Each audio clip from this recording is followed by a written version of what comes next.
Hi అండి, అందరికీ నమస్కారం. కార్తీక పురాణం 12వ అధ్యాయాన్ని ఈరోజు శ్రవణం చేద్దామండి. మరి ఈరోజు రాగి పాత్రలు, రాగికి సంబంధించినటువంటి వస్తువులు దానం చేస్తే చాలా మంచిది. ఈరోజు 12వ అధ్యాయంలో ద్వాదశి ప్రశంస గురించి వశిష్ఠుడు జనక మహారాజుకి విన్నవిస్తున్నాడు.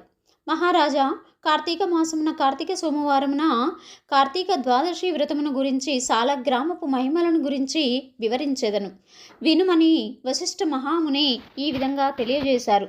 కార్తీక సోమవారం నాడు ఉదయంనే లేచి కాలకృత్యములు తీర్చుకొని నదికి వెళ్ళి స్నానం చేసి ఆచమనము చేయవలేను.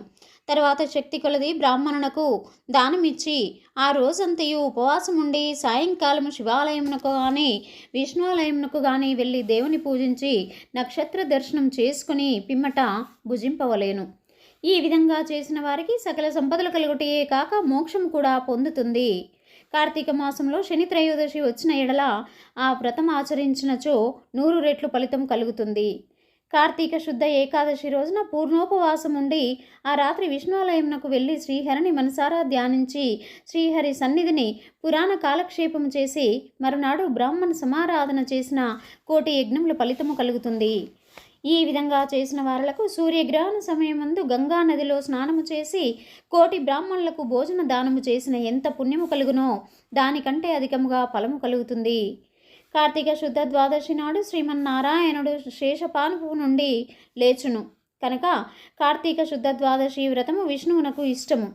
ఆ రోజున శ్రీమంతులు ఎవరైనా ఆవు కొమ్ములకు బంగారు తొడుగులు తగిలించి ఆవు కాళ్లకు వెండి డెక్కలు తగిలించి దూడతో సహా బ్రాహ్మణునకు దానమిచ్చిన ఎడల ఆ యావు శరీరమందు ఎన్ని రోమములు కలవో అన్ని సంవత్సరములో ఇంద్రలోకములో స్వర్గ సుఖములందుదురు. కార్తీక మాసమందు వస్త్రదానము చేసినను గొప్ప ఫలము కలుగును. మరియు కార్తీక శుద్ధ పాడ్యమి రోజున కార్తీక పౌర్ణమి రోజున కంచు పాత్రలో ఆవు నెయ్యి పోసి దీపముంచిన వారు పూర్వజన్మమందు చేసిన సకల పాపములు హరించును. ద్వాదశి నాడు యజ్ఞోపవీతములు దక్షిణతో బ్రాహ్మణునకు దానమిచ్చిన వారు ఇహపర సుఖమును పొందగలరు.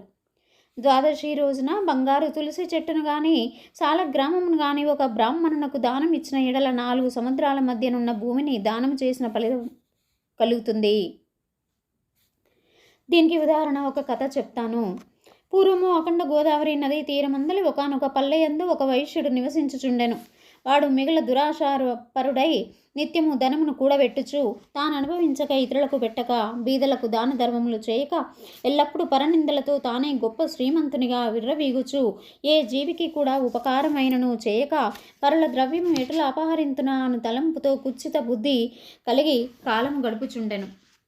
అతడు ఒకనాడు తన గ్రామానికి సమీపంలో ఉన్న పల్లెలో నివసించుచున్న ఒక బ్రాహ్మణునకు తన వద్ద ఉన్న ధనమును పెద్ద వడ్డీకి అప్పు ఇచ్చెను. మరి కొంతకాలమునకు తన సొమ్ము తమకివ్వని అడగగా ఆ విప్రుడు, అయ్యా, తమకియ్యవలసిన ధనము 1 నెల రోజుల గడువులో ఇవ్వగలను, మీ రుణం ఉంచుకోను. ఈ జన్మలో తీర్చని ఎడల మరు జన్మమున మీ ఇంట ఏ జంతువునుగానో పుట్టి అయినా మీ రుణం తీర్చుకుంటాను అని సవినయంగా వేడుకొన్నాడు.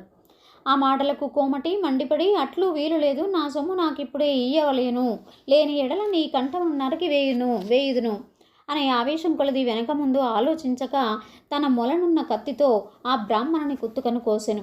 వెంటనే ఆ బ్రాహ్మణుడు గిలగిల తన్నుకొనుచు చనిపోయెను. ఆ కోమటి భయపడి అక్కడే ఉన్నచో రాజభటులు వచ్చి పట్టుకొందురని జడిసి తన గ్రామానికి పారిపోయాడు. బ్రాహ్మణ హత్య మహాపాపం కనుక అప్పటి నుండి ఆ వైశ్యునకు బ్రహ్మహత్య పాపం ఆవహించి కుష్ఠవ్యాధి కలిగి నానా బాధలు పడుచు మరికొన్నాళ్లకు మరణించెను. వెంటనే యమదూతలు వచ్చి అతనిని తీసుకుని పోయి రవరవాది నరక కూపంలో వరదోశ్రీ. ఆ వైశ్యునకు ఒక కుమారుడు గలడు. అతని పేరు ధర్మవీరుడు. ఆ పేరుకు తగ్గట్లుగానే తండ్రి సంపాదించిన ధనమును దాన ధర్మాలు చేయుచు పుణ్య కార్యములు ఆచరించుచు నీడ కొరకై చెట్లు నాటించుచు నూతులు చెరువులు త్రవ్వించుచు సకల జనులకు సంతోషపెట్టుచు మంచి కీర్తిని సంపాదించెను. ఇటులుండగా కొంతకాలమునకు త్రిలోక సంచారియగు నారదుల వారు యమలోకము దర్శించి భూలోకానికి వచ్చి త్రోవలో ధర్మవీరుని ఇంటికి వేంచేశారు. ధర్మవీరుడు నారదుల వారికి సాష్టాంగ దండ ప్రణామములు ఆచరించి విష్ణుదేవునిగా భావించి అర్ఘ్యపాద్యాది విధుల చేత సత్కరించి చేతులు జోడించి, మహానుభావ, నా పుణ్యం కొలది నేడు తమ దర్శనం లభించింది. నేను ధన్యుడను. నా జన్మ తరించింది. నా ఇల్లు పావనమైనది. శక్తి కొలది నే చేయు సత్కారములను స్వీకరించి తమరు వచ్చిన కార్యాలను విశదీకరింపుడు అని సవినయుడై వేడుకొనను. అంత నారదుడు చిరునవ్వు నవ్వి, ఓ ధర్మవీరుడా, నేను నీకొక హితవు చెప్పదలిచాను. శ్రీ మహావిష్ణువు కార్తీక మాసంలో శుద్ధ ద్వాదశి మహాప్రీతికరమైన రోజు. ఆ రోజున స్నాన దాన జపాదులు ఏవి చేసినను అత్యంత ఫలం కలుగుతుంది.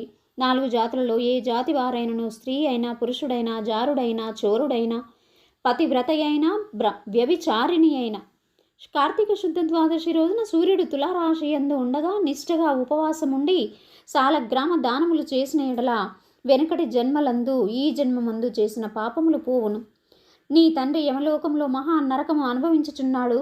అతనిని ఉద్ధరించుటకై నీవు సాలగ్రామ దానము చేయక తప్పదు.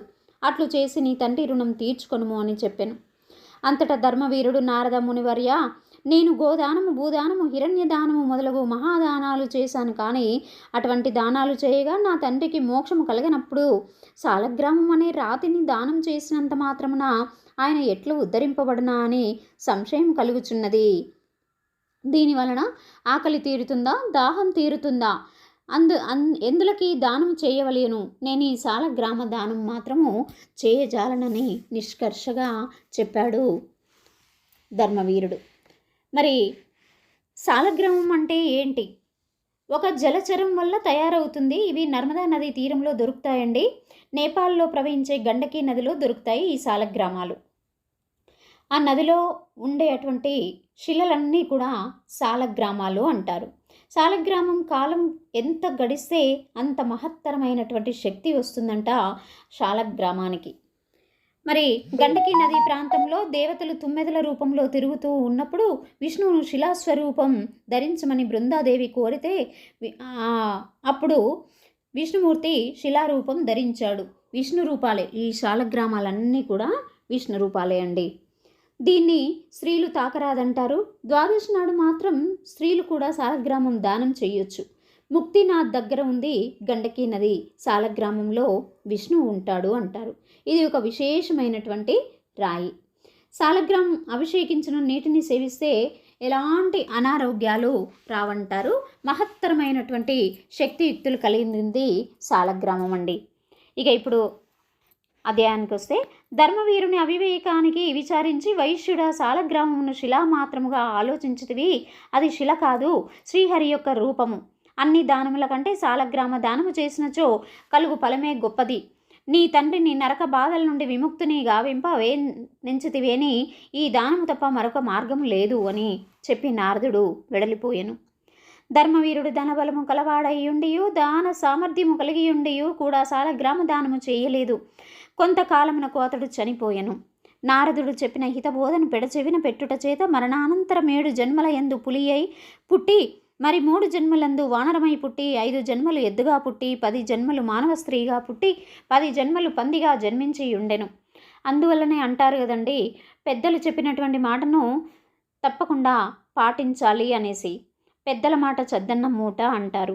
మరి ఇక్కడ పెద్దలు చెప్పినటువంటి మాట సాలగ్రామ దానం చేయమంటే చేయను అని ఇతడు నిరాకరించినందుకు ఇతడు ఇన్నిన్ని జన్మల్లో వివిధ రూపాలుగా పుట్టాడు. అట్లు జరిగిన తర్వాత 11వ జన్మలో ఒక పేద బ్రాహ్మణింట స్త్రీగా పుట్టగా ఆమెకు యవ్వన కాలము రాగా ఆ పేద బ్రాహ్మణుడు ఒక విద్వాంసునకు ఇచ్చి పెళ్లి చేసెను. పెళ్లి అయిన కొంతకాలానికి ఆమె భర్త చనిపోయెను. చిన్నతనమందే ఆమెకు అష్టకష్టములు సంభవించినందులకు తల్లిదండ్రులు, బంధుమిత్రులు చాలా దుఃఖించారు. తండ్రి ఆమెకు ఈ విపత్తు ఎందువలన కలిగినా అని దివ్య దృష్టితో గ్రహించి వెంటనే ఆమె చేత సాలగ్రామ దానము చేయించి, నాకు బాల వైదవ్యమునకు కారణమైన పూర్వజన్మ పాపం నశించుగాక అని చెప్పించి సాలగ్రామ దాన ఫలమును దారవోయించెను. ఆ రోజు కార్తీక సోమవారం మగుట వలన ఆ సాలగ్రామ దాన ఫలముతో ఆమె భర్త జీవించెను. పిదప ఆ నూతన దంపతులు చిరకాలము సకల సౌఖ్యములతో జీవించి జన్మాంతరమున స్వర్గమునకు ఏగారు. మరి కొంతకాలానికి ఆ బ్రాహ్మణ పుత్రిక మరొక బ్రాహ్మణుని ఇంట కుమారుడిగా పుట్టి నిత్యము సాలగ్రామ దానము చేయుచు ముక్తి నొందెను. కావున ఓ జనక, కార్తీక శుద్ధ ద్వాదశి రోజున సాలగ్రామ దానం చేసిన దాన ఫలము ఇంతింత కాదు, ఎంతో ఘనమైనది. కావున నీవును ఆ సాలగ్రామ దానమును చేయుము. ఇక్కడితో 12వ అధ్యాయం ముగిసిందండి. నెక్స్ట్ అధ్యాయంలో మరికొన్ని విషయాలతో మరొక వీడియో ఉంటుంది. Please like, share, subscribe. Thank you.